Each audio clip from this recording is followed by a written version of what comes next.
यानंतरची एक महत्त्वाची बातमी बुलढाण्यातली आहे। कृषी उत्पन्न बाजार समितीवर अविश्वास प्रस्ताव आणण्यात आलेला आहे आणि त्यामुळे खामगावात महायुतीमध्ये उभी फूट पडल्याचं दिसतंय। या निमित्तानं मंत्री आकाश फुंडकर आणि माजी आमदार दिलीप सानंदा यांच्यातला संघर्ष आता आणखी तीव्र होण्याची शक्यता वर्तवली जाते। पाहुयात बुलढाण्यातल्या खामगावातला राजकीय संघर्षाचा हा नवा अध्याय।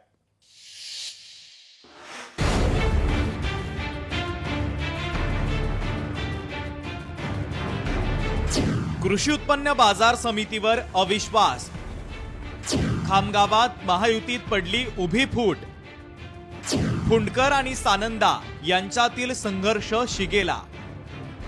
बुलढाणा जिल्ह्यातील सर्वात मोठ्या खामगाव कृषी उत्पन्न बाजार समितीत अविश्वास प्रस्ताव आला आणि महायुतीत उभी फूट पडली आहे। मंत्री आकाश फुंडकर आणि माजी आमदार दिलीप सानंदा यांच्यात 2 पिढ्यांपासून सुरू असलेल्या संघर्षात आता आणखीनच ठिणगी पडली आहे। काही राजकीय पक्षांनी सहकारामध्ये राजकीय जोडे बाहेर काढून सहकाराकरिता विक्षिप्त प्रकारच्या बाजार समितीच्या सभापती विरुद्ध आज अविश्वास प्रस्ताव दाखल करण्यात आला आणि येणाऱ्या 14 तारखेला तो अविश्वास प्रस्ताव हा पारित होणार आहे अशी आम्हाला खात्री आहे। तुमच्यासोबत कोण कोण आहे? सर्वच मंडळी आहे।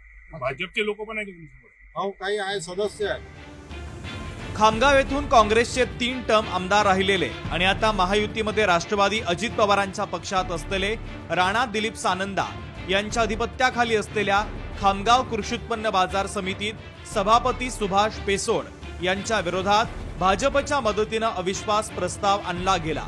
त्यामुळे ही घडामोड खामगावातील मोठ्या राजकीय उलथापालथीची नांदी ठरणार असल्याचं बोललं जात आहे। काही लोकांनी अविश्वास प्रस्ताव दाखल केला आणि अविश्वास प्रस्ताव दाखल झाला म्हणजे तो पारित झाला असं मानता येत नाही। मी यावर एवढंच सांगेल की हे आमची राजकीय खेळी आहे, आगे आगे देखो होता है क्या। 2 पिढ्यांपासून मंत्री आकाश फुंडकर आणि आमदार राणा दिलीप सानंदा यांच्यामध्ये संघर्ष सुरू आहे। खामगावातला हा राजकीय संघर्ष सर्वश्रुत आहे। दिलीप सानंदा महायुतीतील राष्ट्रवादी अजित पवारांच्या पक्षात आले आणि त्यांनी स्वबळाचा नारा देत फुंडकरांच्या वर्चस्वाला ललकारलं असून नवा संघर्ष आता सुरू झालाय। या अविश्वासाच्या प्रस्तावाला बळ देऊन भाजपची सानंदा यांना कोंडीत पकडण्याची खेळी आहे। मात्र खामगावमध्ये स्थानिक स्वराज्य संस्था निवडणुकीच्या तोंडावर महायुतीमध्ये आता उभी फूट पडली आहे एवढं मात्र नक्की। संदीप शुक्ला, लोकशाही मराठी, खामगाव, बुलढाणा।